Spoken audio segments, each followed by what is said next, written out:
What is going on, guys? Welcome back to another Brave Exvius video. We're here today to talk about the first non-damage dealing Neo Vision unit that we have seen. Now, we've talked a fair amount anyway, about Neo Vision units. You guys have got my take on them, but I said that I wanted to see what they're going to do with supports and healers, and the first one we're going to be seeing is going to be Neo Vision FF7 Remake Aerith today. So thanks for coming and spending a little bit of your time here today as we go over the new Neo Vision characters, and thank you guys once again for the support via Patreon as well as YouTube channel members. Leave a comment down below what Neo Vision unit you're looking forward to the most, whether it's a new character or a Neo Vision form of a character that is already existing. So let's talk about this girl right here, Aerith. So we have her TMR here. She's going to be getting 40% magic, 20% spirit, and then 15% fire, ice, lightning, and light resistance as her Trust Master reward.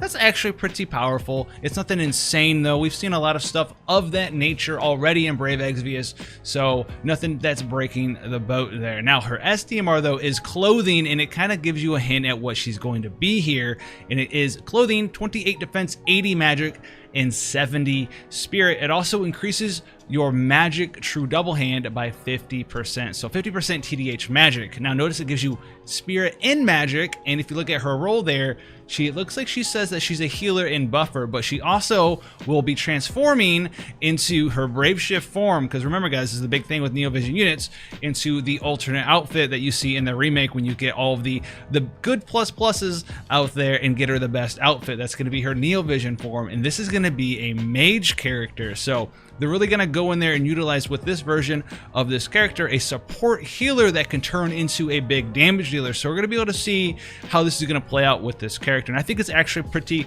cool what they do here. Now her vision card that you can get with her when you take her to +3 Neo Vision ranking, it's going to be a vision card. It's going to give you some magic and spirit stats here. Level 1's 40 and 40 magic and spirit. Level 10 is 65 and 65 magic and spirit there. Now, vision cards are technically equipment, and from what I do understand, they are affected by true double hand or true dual wield. So there's going to be a fair amount of extra stats to get your hand on with a vision card like this. Now the passives that you do get here, you can get up to 65 magic and spirit flat from taking it to level 10, and then at level 4, 7, and 10 you get stacking passives on top of that, which will give you 25% magic and spirit when equipped with a rod at level 4, and then 25% more magic and spirit when equipped with a rod at level 7. So it's 50% magic and spirit total, and then level 10 you're going to get an additional magic and spirit of 20% as long as the card is equipped to a Final Fantasy VII character. So let's go into her weapon selection, equipment selection. We're going to go through her normal form, and then we're going to come back to her Brave Shift form, guys. So if you haven't seen a new Neo Vision unit review before, that's how we're going to do it. We're going to do the normal state first, then we're going to do the Brave Shift state. Now remember, we have to go over the Brave abilities too. The character's kit is a lot more in-depth as a Neo Vision form than they are as the traditional 7-star form. Now, first of all, talk about her Brave Shift. It is available on turn 1. It lasts an infinite amount of turns, so you're never going to be forcefully shifted out of her Neo Vision damage dealer form. And it has a 1-turn cooldown there. So her equipment selection in her normal form, she has rods, staves, bows, and maces. Armor selection, clothing, robes, as well as hats there. So let's get in here and look at her normal abilities here. Now we have an ability that is going to be a little bit weaker than Kiraja as an ability, so that's going to be her first skill there. Then she has AoE full raise to your whole party as a skill. Then she has a very strong regen effect that she can use as a skill. And then we're going to be getting into her chaining frame family, which is Mystic Cross. Mystic Cross doesn't really exist in global, so when she comes out in global, however many months from now that's going to be, this should be CWA or Chaos Wave Awakened there. But this is her healer form. It's magic damage 10 times mod in the first 7 hits, and then 50 times mod on that final hit. So a total of a 60 times mod, and then on top of that, it heals 1.5k base HP with an 11 times healing multiplier there. So she's gonna be able to chain Chaos Wave Awakened while healing and actually doing a significant amount of damage. This is why I was saying, guys, like Neo Vision units, they are such a tier ahead of anything else that we have right now. It highly disincentivizes anyone to pull for characters, or even pull for characters period, whether you want to save that currency for future Neo Vision characters or just save that currency because the old units are going to be turned into Neo Vision characters and are going to be better than anything you get your hands on right now. Anyway, this is a healer, 60 times mod, 60 times mod. That's crazy. Now her next skill here is a small heal that cures all status ailments, but the next turn it's going to cast another small heal and cure all status ailments once again there. So she's going to be a nice master of doing multiple things at the same time, because if you guys have not noticed already, she does have dual cast down here as well for her skills. The next skill here is going to be MP Restoration 40, and it's going to cure Attack, Defense, Magic, Spirit Break, Stop, and Charm as well. And then on the next turn, after you've already casted this skill, it's going to auto-cast this once again to remove all your breaks, your stopping, your charm again, and heal 80 MP. So 120 MP in 2 turns, and doubly remove all of those nasty status ailments. She also has an auto-revive 30 HP to one ally, and it's going to automatically put it on herself as well. So this is pretty powerful. It's not an 80% auto HP revive, but if you want to, you know, maybe keep a squishy damage dealer safe, you can do that, and it's going to put it on herself as well. So pretty interesting. She can kind of almost do 3 things. Dual cast this. It's going to give herself and an ally auto revive, and then cast another skill for herself as well. So you get 3 things done in 1 turn, and you guys can kind of see how it's going to lead up. She can do this. That's 2 things, and then one of these as well. So 3 things in a single turn, and then the turn after that, you're going to get an auto cast off. You're going to be able to cast this again if you want, and then cast something else. You can be able to do up to 4 things, quote unquote, accomplish 4 things in a single turn there, even with just dual cast. Now her next skill here is very, very strong.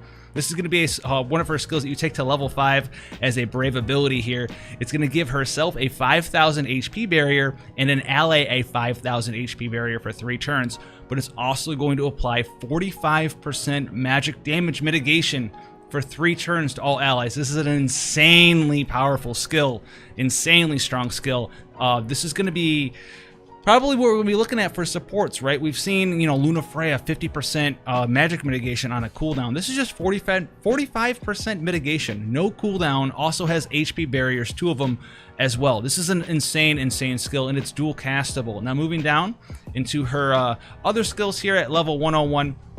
These are the new Magnus type abilities. 2 uses per battle, can only be cast once per multicast. So we've seen these in global already. This is sort of a it's a new thing for JP through Neo Visions. They didn't really have Magnus abilities before Neo Visions came out over there. So this is going to cure all status ailments, attack, defense, magic, and spirit break, stop, and charm. It's going to do a 1800 HP with a 10 times healing mod to all allies. It's going to revive all KO'd allies to 100% HP, and it's going to apply auto revive of 80% for 3 turns to all allies. So if this skill looks very familiar to you, it's because this is kind of the old Aerith's Limit Burst from yesteryear, except it does other things as well. I don't know if Aerith's Limit Burst at her 7-star form removed charm and stop, but this one does. So this is kind of like a Limit Burst on demand. This is a 7-star era Limit Burst on demand. You can only use it 2 times, and it does cost 255 MP, but it's not on the limit burst. It's basically a limit burst inside of an ability. So very, very strong. And then we can see her other cooldown skills coming in here. 3 turn cooldown available on 1. Grants a 4,000 HP barrier for 3 turns to all allies, and a 45% physical damage mitigation buff for 2 turns to all allies as well. Yeah, I'm gonna let that sit there for a minute. 45% physical mitigation. It is 2 turns. It's not permanent. This is a 3-turn cooldown, but you can keep this up, and it's gonna be very, very, very strong. She's got magic mitigation 45 and physical mitigation 45 on top of HP barriers. So very, very strong healer mitigator characters. That's really what she's gonna be here. And then here's the other thing about her. Her final cooldown skill at 110. 5-turn cooldown, available on turn 1, 6,000 HP with an 18 times healing mod, split over 3 turns, so a pretty decent HP regen. And then it's going to increase the limit burst gauge of all allies by 10, and then auto cast the next turn, another 10 LB gauge, and then another 10 LB gauge after that. So 30 LB gauge over 3 turns. It's going to help you keep those limit bursts up if that's what you want to do there. Her passives in her healer form, let's talk about this really quickly. If you have her Trust Mastery or Super Trust Mastery equipped, so her own trust ability, defense, magic, and spirit 30%. She's going to be immune to stop and charm, and she's going to have a chance to ignore fatal damage, 100% proc rate when her HP is above 5%. So that's her trust ability, very strong, especially that stop and charm immunity on kind of character. And then if you sort them up here, she actually does have 100% true double hand magic in her healer form, and then a plethora of defense, magic, and HP and MP passives in here as well, as you can see there. She also has magic damage increase against demons, and then she also has a little bit of MP regeneration per turn at 10% and LB regeneration of 3 per turn. Her limit burst here is going to be a pretty nice. It maxes out at 40. Okay, limit burst level 40. Cures all status ailments, puts an HP regen on all allies, a very hefty one. It does also revive all KO'd allies. The turn after that, though, it's going to auto cast an HP heal, cure all status ailments again, and then the turn after that, it's going to do an MP heal, and then cure attack, defense, magic, and spirit break, stop, and charm from all allies. So this is kind of Aerith's thing. She kind of heals a whole bunch of stuff. She does stuff like a small heal, and then it keeps recasting other effects over time there. It allows her to play with her burst shift form, or her brave shift form, where you can kind of cast these auto cast skills and then swap in brave shift, do some damage if you want to, and then swap back and start healing again. So it's pretty cool what they've done design wise with this character. Now we'll also have her upgraded abilities, right? Normal state abilities here. This is going to be, we talked about it already, the Mystic Cross chaining damage dealing skill that heals your party. All right, so you're gonna be able to chain up, do damage. Mystic Cross should beat Chaos Wave Awaken when it comes over here. And then the other one we talked about was the HP Barrier 5000 that is 45% magic mitigation to all allies there. Now let's go over her Brave Shift form. We've already talked about her normal form. Let's Brave Shift her on over. Boom, Brave Shift. And it'll come down here and look at her things here. Brave Shift, her equipment stays the same there, nothing different. And then Brave Shift her abilities. And you're gonna notice she's gonna keep some things and she's gonna lose some things. So Brave Shift her over. She still has the all revive. She still has that little heal. She still has the Mystic Cross ability that heals. Now she's going to have a Mystic Cross ability that's going to be a new Brave ability that you're going to level up, like at the ability Awakenings that we have right now. Same sort of system. It's going to be Mystic Cross light magic damage 75 times mod with a 120% light imperil associated with it. So this is going to be a pretty big damage dealing skill, due to the fact that not only does it have its own imperil associated with it, but it does have a light element associated with it as well. We already know how magic damage dealers do with non-elemental magic skills, right? Can't elemental chain, can't take advantage of imperils. This one can. Very strong skill there. Now we have her lightning, ice, and fire damage dealing chain finisher skills here, 34 times mod, so nothing special, but we'll get to those hopefully in a little bit. And then she does have a holy chain finisher as well, 36 times mod to all enemies. This one, the lightning, ice, and fire ones are single target. The light one though is AoE. It also has a heal associated with it of a 1800 HP with an 8 times healing mod there. Now this form also has triple cast instead of dual cast, and also has a different Magnus ability here. So this Magnus ability here, 2 uses per battle, can only be used 1 time per multicast. It does increase light physical damage and light magical damage dealt by the caster by 15% for 5 turns. So this is going to be a new kind of buff. We haven't seen it in global yet. The first character that did have it was CG Pone, which kind of is what made her stand out, right? So this is going to be a buff that is put on your character, and if you do this associated type of damage, you'll do X% amount more. This one is light, so any light magic damage or physical damage that this character Aerith does is going to do 15% more. So very cool way to increase your damage a little bit, because there's nothing else in the game that's quite like this. And then it's going to give you a 15 times mod increase to some of her skills and a 10 times mod increase to some of her other skills here. You can see the upgraded versions of the skills are in here as well. And then her final cooldown skills, her 2 cooldown skills, 3 turn cooldown available on turn 1, 3000 HP barrier, or 3 turn cooldown, 4000 HP barrier, excuse me, with a 45% physical mitigation to your whole party for 2 turns. So very similar to, if not the exact copy of her non-brave shifted cooldown. So she's gonna have a second copy of this. So as long as you're going in and out and in and out and in and out and in and out, you should actually be able to keep up this 45% general mitigate, or not general, but physical mitigation, if you want her to be doing that as Aerith. Now we have a 5 turn cooldown available on turn 1, 300% magic buff for 4 turns to the caster, and it enables some special skills to her as well, which we will get to there shortly. Her passives here, let's talk about this. She's going to have 200% true double hand magic as a passive in this version, her brave shifted form.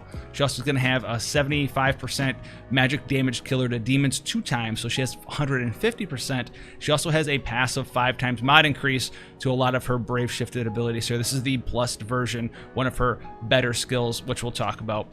This is going to be her brave ability that you have to awaken up. Now, for defensives, she still has the same trust ability. So as long as you have her trust master on, she's still immune to stop and charm, immune to fatal damage, all that good stuff. She does have 50% LB damage increase. She also has 5% MP regen and 3 limit burst gauge crystals, guys, per turn. Now, these awakened abilities, these unlocked abilities that you'll see here, there's some double tap abilities here. So she has a fire, ice, and a lightning one, and it's going to be a 30 times mod on one hit, followed by a 30 times mod again, and it comes with a 120% fire imperil. So you have a fire version, 30 mod, 120% fire imperil, and ice version, 30 mod, 120% ice imperil, and then you have a lightning version, 30 mod, 120% lightning imperil, and then she also will unlock quadruple cast as well. So let's get into her LB here. It increases, it's going to be a fire, ice, and lightning magic damage 100 times mod to all enemies, and enables those skills for 5 turns to the caster here. So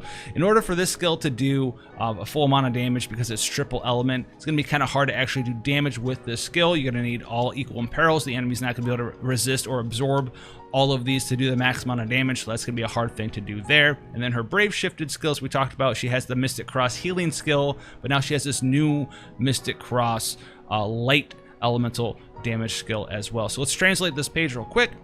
Put it in here, unknown English, boom, Judgment Ray. So let's look for all the Judgment Ray damage mod increases. So let's go ahead and do this. This is going to be by far one of her better skills. It already is a 75 times mod. So we have Judgment Ray is part of her quad cast. We have Judgment Ray down here as the Awaken skill, more Judgment Rays. And then we're going to go up here for Quad Force, Judgment Ray, Judgment Ray, Judgment Ray. So Judgment Ray is not going to get any sort of increases, it looks like, to any of her stuff due to the fact that it's not in here. But she does get mod increases to Tempest here, and then she's going to get mod increases for the Cetra Sangha, Cetra Fireга, and Cetra Blizzaga skills that she does have access to. So this is going to be these skills right here, these chain finishing skills. So she's going to be able to do a good amount of damage. She kind of blows anything away that we have for a mage right now, because she can just quad cast 75 times mod. She doesn't get any mod increases to her big holy skill, but she's going to have quad cast 75 mod right off the bat, and it's not really even her only job. She can do damage mitigation to physical and magical. She can go ahead and heal as well, but we just wanted to double check, make sure that skill was going to be potentially super crazy. I didn't think it get it anything. It didn't get it at anything. I didn't think it got anything, but we had to double check. Judgment Ray is an insane skill. I mean, 75 mod off the gate, nothing to play around with. Just get in there and do damage. The other skills, though, the Cetra Sangha Plus and Cetra Figa Plus and Blizzaga Plus. This is Cetra, obviously Thunder, Cetra Fire, and Cetra Blizzaga. Thundaga, Faraga, and Blizzaga here.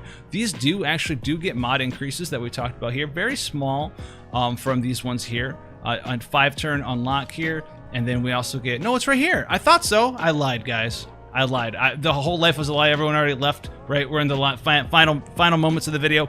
It does get 10 times mod. I thought it did get a 10 times mod. Man, you guys are driving me crazy sometimes with this translation stuff. But yes, Judgment Ray does get a 10 times mod increase. So an 85 times mod increase here. And then the Cetra Faraga, Blizzaga, Thundaga, those get a 15 times mod increase. So if we go down here to the Cetra, Blizzaga, and stuff, these versions right here. These are the ones getting the 15 times mod increases. What we're really looking for is the Cetra, Thundaga, Faraga, and Blizzaga pluses, but I don't see those getting any mod increases at all. They're just kind of in here, but you can get in here and chain finish with these skills as well. So if the enemy is resistant to holy, you can chain up her Chaos Wave Awakened healing skill. If it's not resistant to holy, you can go ahead and use her big Judgment Ray. Tempest as well does do very good damage if you cannot hit it with a holy attack, because this is getting a pretty prominent mod increase. Now this is 10 times mod and 50 times mod, so any sort of mod increase goes in here 2 times, which means that up here where you do get a 15 times mod increase to Tempest, that actually is a 30 times mod increase. So 30 times mod increase on that attack takes it up to a 90 times mod, but the Judgment Ray still beats it out due to it being light element and due to it gaining access to the 120% light imperil there. So pretty cool character. You have access to a bunch of different elements, the main one being holy as a damage dealing character when she's in this form, but she does have the ability to throw out some Cetra, Faraga, Blizzaga, and Thundagas. She also has the ability to just maintain her healer role and throughout this Tempest skill, because this is going to be sort of like Ashe back in the day, and this is what a lot of people are probably going to use her for if they are using her, if they need that healing, right? The old Heavenly Ray or whatever Ashe's thing was called, where throw out damage and heal your party for a little bit. This is going to heal your party for quite a lot if you can build her for both spirit and magic and do a bunch of damage. So you're looking at 90 times mod here and a big heal. You can quad cast this, get in there, Chaos Wave, Awaken, throw that in there and chain finish something in there. One of the Cetrifiers or Fraga pluses. Pretty cool character, pretty cool kit. You know, as far as damage dealers go, I don't think she's gonna be the best Neo Vision mage because she's sort of playing this in between healer and mage sort of character. So I know that's why not a lot of people are blown away by her if you think about what will probably come out after her. That being said, we don't know what's going to be coming out after her, and as you comparing her to any mage that we have right now, the simple thing that you'll come to is why go after any mage that we have right now? I don't, you know, unless you just like those characters. If you're looking for power and something to invest in, any character that's coming out that's doing damage right now, mage or otherwise, they just don't hold up. They just don't hold up. I'm going to be extrapolating on that more in another video. I'm going to be putting out a video like why I don't care about pulling on anything until Neo Visions come out. And on top of that, why I don't care about pulling on any Neo Vision characters that have been revealed so far as a character, as a player. Like as a player, I don't plan on pulling on anything for use until Neo Visions come out, and then I'm still not going to pull in anything because I already have a Neo Vision character that I'm going to be using. I think she's the strongest one. So for that video, guys, look forward to it in the future, probably coming out in the next week or so. If you want to see that video, go ahead and hit that sub button, turn notification bell on, leave a like, comment down below. Remember what your favorite Neo Vision character to be released now is, or what one you're looking forward to being released in the future / whatever one you want. Imaginary. You can just imagine whatever Neo Vision character you want the most out there. But thank you guys so much for the support. Thank you guys for spending probably 20-something minutes of your time here today, and I'll see you. Stay safe out there in the next one. Take care, guys.